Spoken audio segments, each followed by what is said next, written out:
If you've experienced loss in your fertility journey in pregnancy or post pregnancy, you'll want to know about Hope After Loss.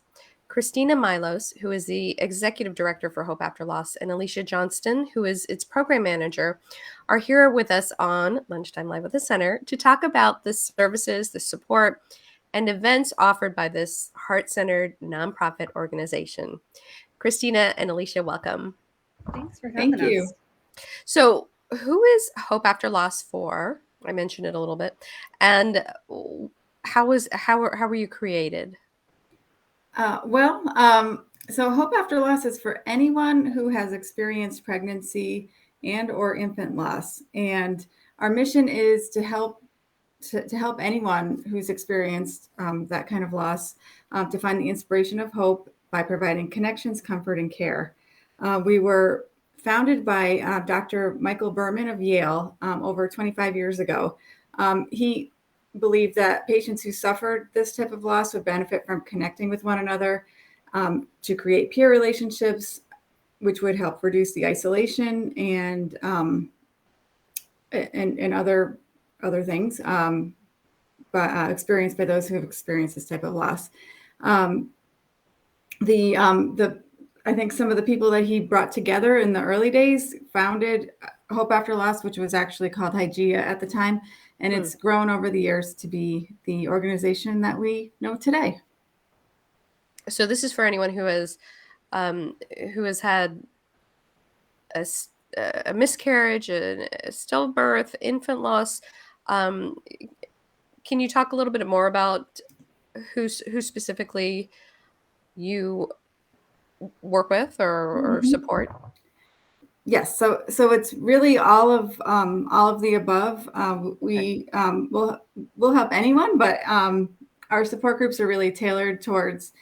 We have a pregnancy and infant loss support group. We have trying to conceive after loss group. We have I can let Alicia talk about that. She's our program manager. She knows all of the groups and what they do, but really we help anyone who's whose baby has passed away up to 1 year old. So some families who've experienced SIDS and early miscarriages, the whole range. And what?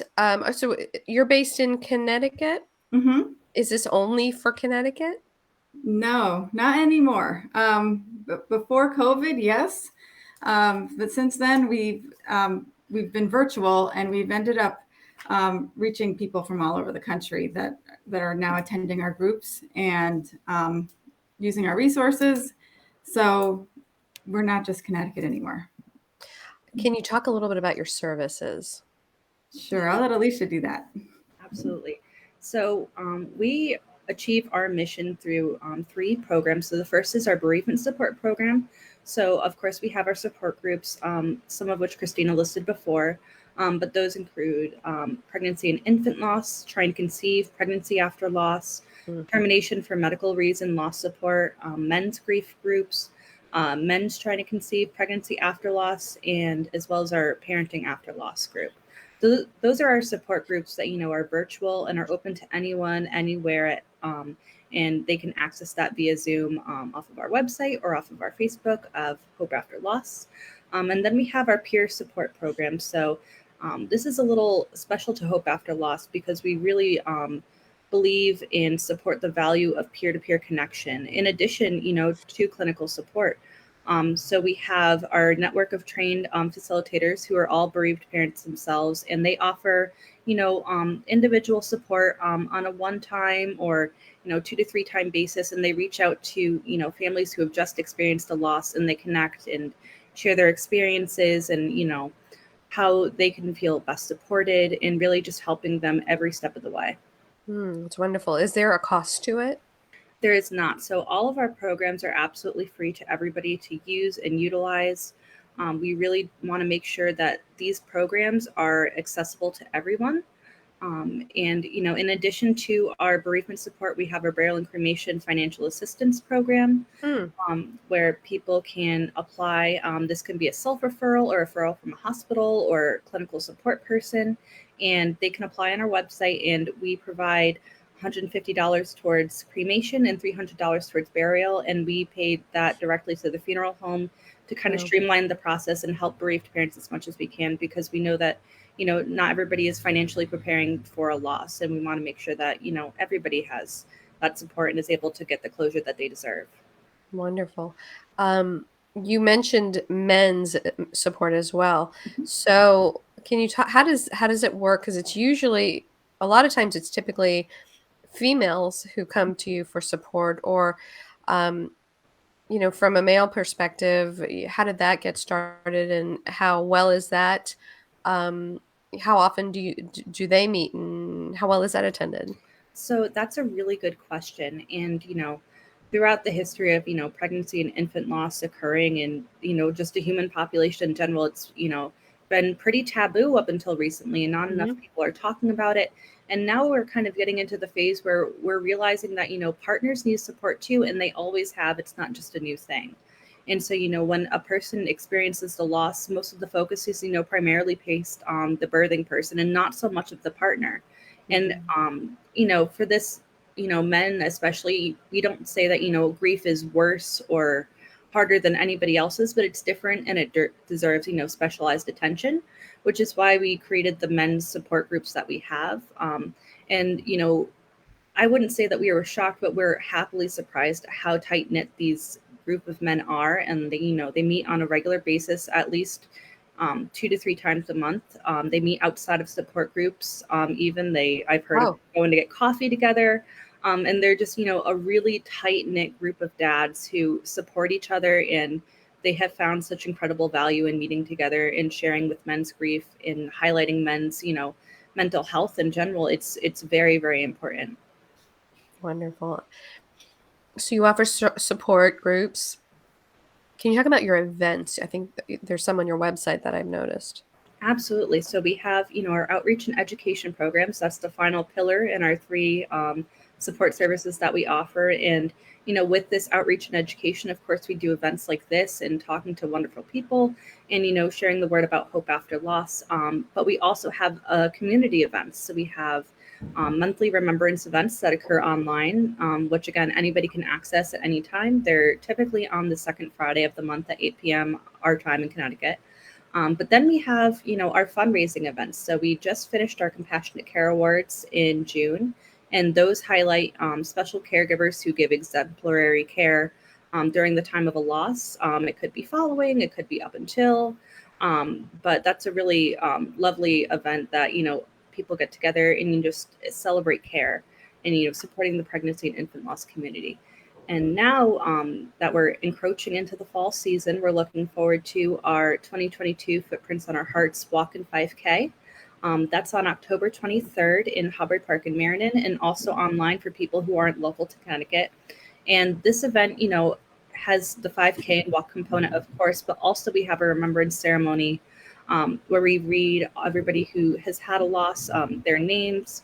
We have different remembrance opportunities within just the general event. We have a kids table. We're going to be highlighting our new book that we're writing, Flowers for Hope, which is a children's book talking about bereaved siblings and grief of families. We have different activities and vendors, and it's a really wonderful event that we're so excited for, centered around supporting the pregnancy and infant loss community. Sounds like it's really grown into something that's really very rich. Hmm. Yeah. You mentioned this Flowers for Hope book. I saw something about grief letters. So we typically think of the parents in times of loss and their grief, but overlook the child or children that might be at home. So how do you address this as well? Absolutely. So, children, as you know, are a very vulnerable population, especially when they're exposed to grief and loss at such a young age. And, that time can be really confusing for a lot of kids and especially a lot of parents of, how to educate them on what happened, especially when it comes to pregnancy and infant loss. A lot of people are left with, well, how do I even, approach this? So we've noticed that there's been an increased need, which is why we created the Parenting After Loss group. But there needs to be a little bit more. It needs to be a more robust and well-rounded program. So we created letters to my friend and letters to my teacher for students to take into school, especially during this back to school season. It could be very helpful. And it explains that they've, experienced a loss of their sibling or siblings, and that they're still a sibling no matter what, even if their little brother or little sister isn't here to share that experience with them, and how to best support them, and make them feel like a sibling because they are, and how to treat their parents like parents because they are. So it outlines just some brief examples for friends, for teachers, and then at the bottom it has opportunities for the kids to collaborate on it as well and sign their name and write their sibling's name as well. So that was our first step. And then, we realized that there's still a need, and it's ever evolving, right? So we created Flowers for Hope. So myself, as well as a network of, some really amazing moms, we're creating a children's book that's going to be published on October 15th, with is the National Wave of Life and Remembrance Day for Pregnancy and Infant Loss. And we're going to be doing story times at our walk as well. But the book is centered around a butterfly whose sister didn't come out of her cocoon, and is following his grief journey, and he meets all of these wonderful families, which are real stories from the families that are taking part of this book creation, and how they grieve. And it celebrates diversity of grief in different families, different ways to remember, and how to honor yourself and your parents as siblings and parents. That's lovely. You had mentioned that the support group leaders are peer leaders who've experienced loss themselves. So, how would someone who wanted to donate their time become a facilitator for Hope After Loss? So we have a little bit of a criteria just to make sure that everybody, is at a safe place for themselves mentally to be able to give their time in such, a genuine and compassionate way. So we ask that people are 12 months post loss, and have at least attended a few Hope After Loss support groups, so they have the understanding of how it's run and the format and things like that. But then myself, I train them in all different grief models and peer facilitation and how to promote group processing and individual processing in grief.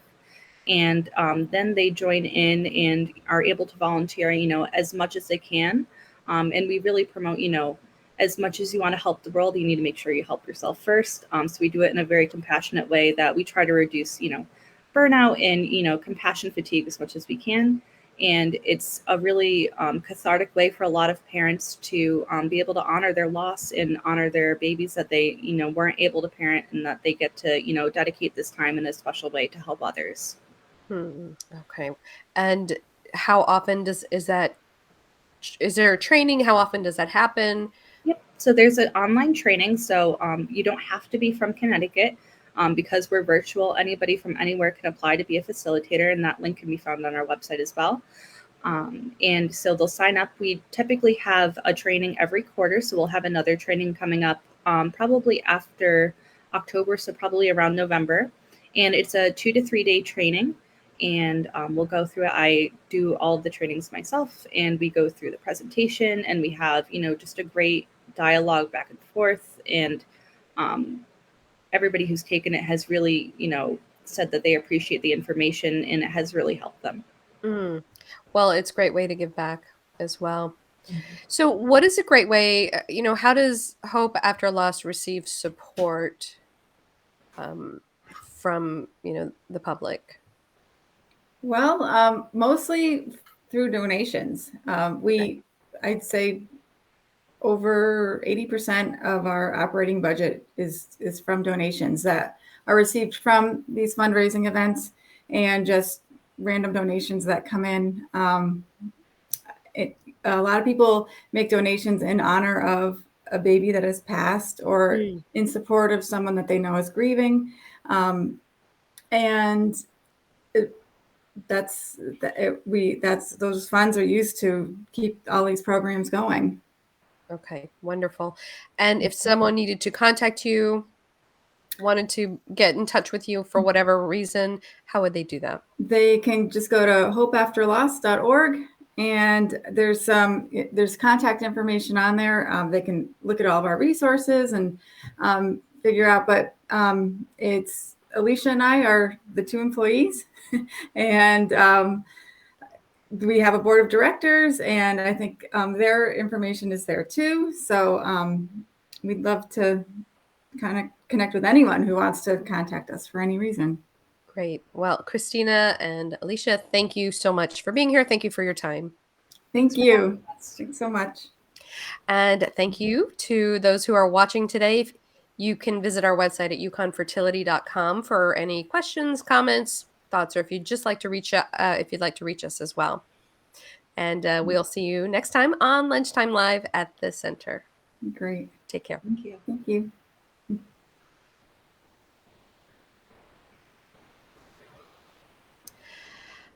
I think that's it. Okay. Well, I don't think we're streaming, so anyway, thank you so much. I'm sorry for the technical Oh, no issues. problem. No worries. We understand. All right. Take care. Thank you. All right. Bye-bye. Bye.